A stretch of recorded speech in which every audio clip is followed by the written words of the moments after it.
Shelley Kelley? I'm pretty excited. As I bet you are, too. This is quite a week for you. Steve Forbert is no stranger to listeners here at WVUD. I often play his music. It's in quite a week. You have an album release on Friday and a birthday on Saturday and a show Saturday night at the Elkton Music Hall, just a couple miles here from us at WVUD. Yep, that's all true. When you put it that way, I do have quite a week. You do, but you've had quite a life. I just have to ask you, what was it like when you starred as Cyndi Lauper's boyfriend in her video, Girls Just Want to Have Fun? You had the white flowers and everybody was jumping up and down, dancing in the bedroom. What was that like? It was a lot like the way the final outcome felt, which was really crazy, zany, and it happened to be, I was invited to make a cameo in the video, and it turned out all I had to do was walk to the end of my block, which was East 5th Street in Greenwich Village. So it was pretty easy, but the whole time I had to wait and wait and wait through all these crazy characters and their filming, their scenes. I just thought it was nuts, and I kind of didn't think it would work because no one had really done a video like that. And that's the most successful, I think, zany, a lot of, let's just say kind of kooky video. I think it was the first one, really, that caught on. I remember when it came out, I actually recognized you in that video. But it was nice to be, I was like, that's Steve Forbert. But it's nice that that video still kicks around, and certainly you can find it on the internet as well. But you've been really, really busy. You're releasing another album. Tell us about your album release on Friday. What's going on with that is that it is actually a 10th anniversary release of a record that, just to be redundant, came out in 2015, and it was called Compromised, and through all these years, there were some things about it I wanted to remaster it, and then I decided I wanted to remix it, and then I decided I wanted to sort of enhance my version of Send in the Clowns, which is obviously on that album, and I decided I wanted to change the title of the record. In 10 years hindsight, I thought, well, Compromised was a daft thing to call an album. It basically translates as damaged. So I changed the title this time to The Things That I See. To keep going here, what has become the title song is a portrait of an imagining of what John Lennon might have thought the day he met Paul McCartney at that what they call a church fete there down at a church function in Liverpool.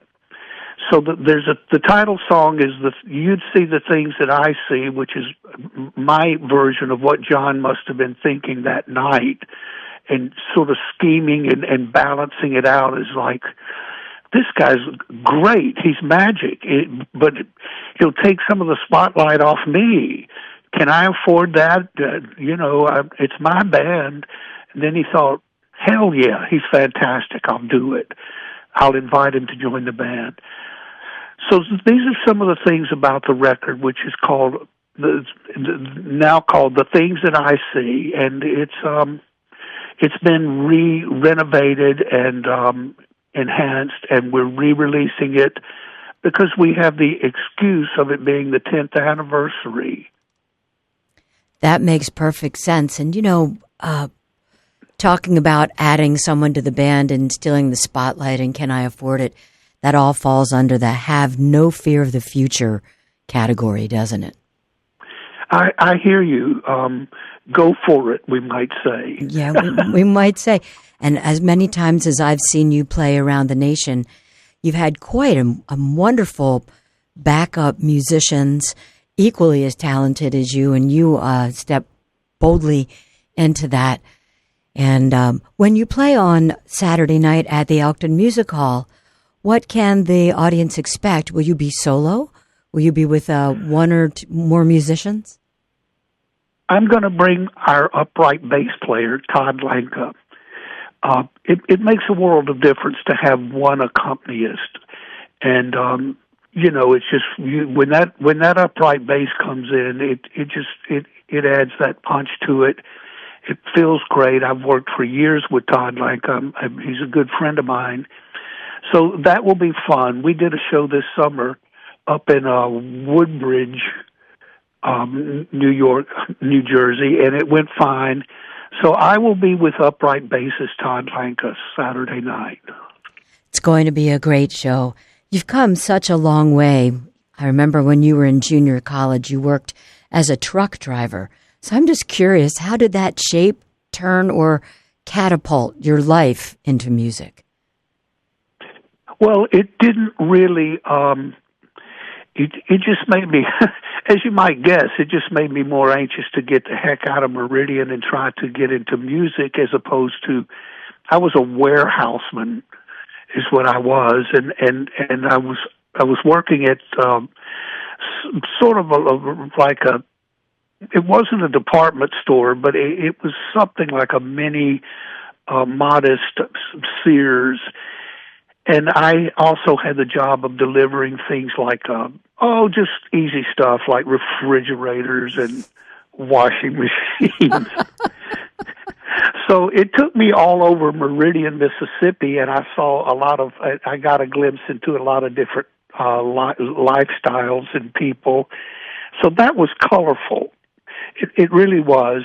But doing that for a while I was just building up my nerve and my certainty that I needed to get on up and try my luck in the center for street singers and folk music, which of course was Greenwich Village. Absolutely. And all of that led you to a Grammy nomination in 2004 for your album, Any Old Time. What did you think of the Grammys? Well, I thought it was great. To be honest, I was nominated for Best Folk Record that year, and Shelley, I'm sure you know, but I'll tell your listeners, it was going back to Meridian, Mississippi. The record in question was a tribute to Jimmy Rogers, who was from my hometown. And Jimmy Rogers was the first person inducted into the Country Music Hall of Fame ever, and he's also known as America's blue yodeler and the singing brakeman. Right. So excellent. So what did I think? Yeah. I just remember I didn't have front row seats, and I wasn't expecting to win. The reason being that June Carter Cash had out a real good record called Wildwood Flower at that time, and she had recently passed away, God bless her, and Shelley, there was no doubt that the award was the folk music, a traditional award, was going to go to June Carter Cash. So that's fine, but I was glad to go and check it all out. And all I remember was, I hope we have time to talk here. All I remember was way back in the back of the arena seeing Prince and bringing on Beyonce, who was a new star at the time. And she was great, and even from back there, I could see that she had, quite the stage presence and was quite a looker. and also, there was a tribute done to the Beatles. Sting was in it. I think Vince Gill was in it. There was an impromptu once in a blue moon band put together specifically to do a tribute to the Beatles. So that's what I remember about that Grammy presentation award show. And that was a heck of a night.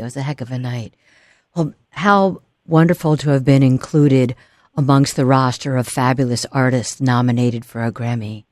And you've been described as an American pop folk singer-songwriter. I'm curious, how would you describe or categorize yourself and your music?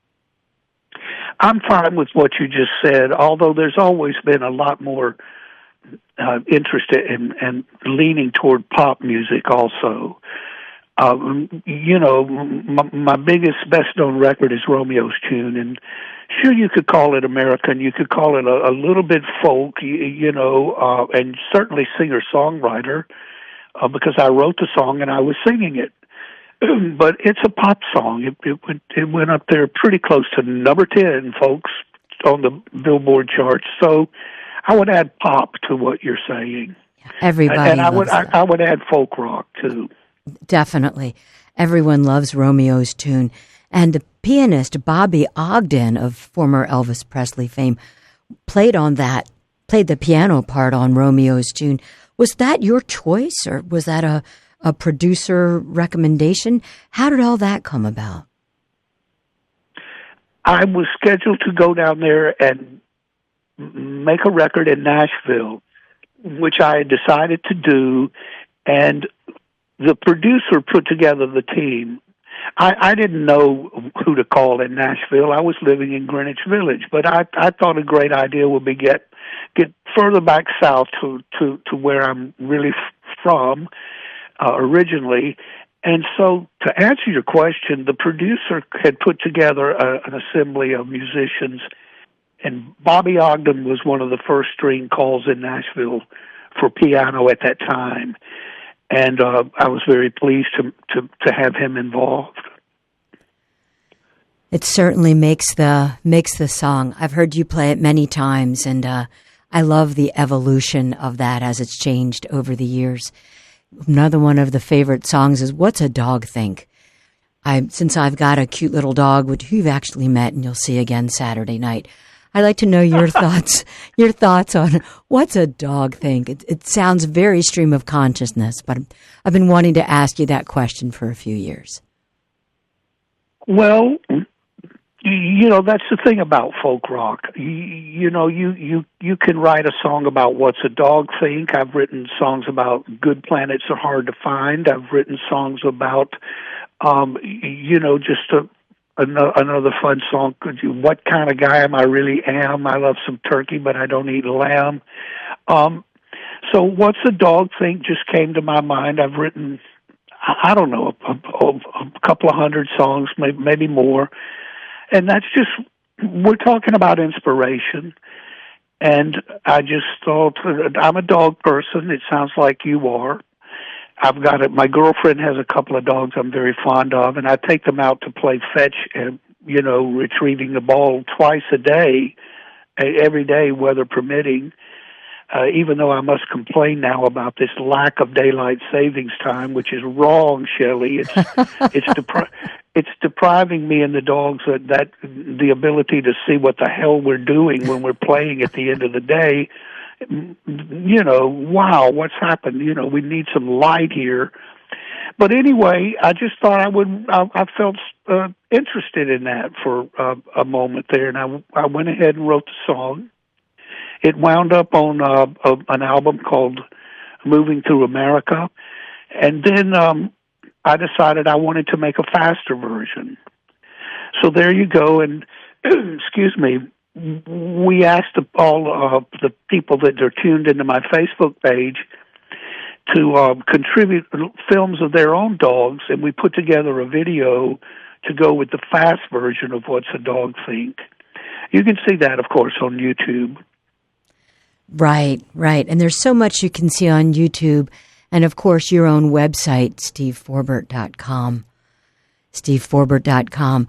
If you're just joining us this morning on Shelley Kelley Java Time, we're speaking with Steve Forbert, internationally acclaimed singer, songwriter, pop musician, guitarist, troubadour, traveling musician.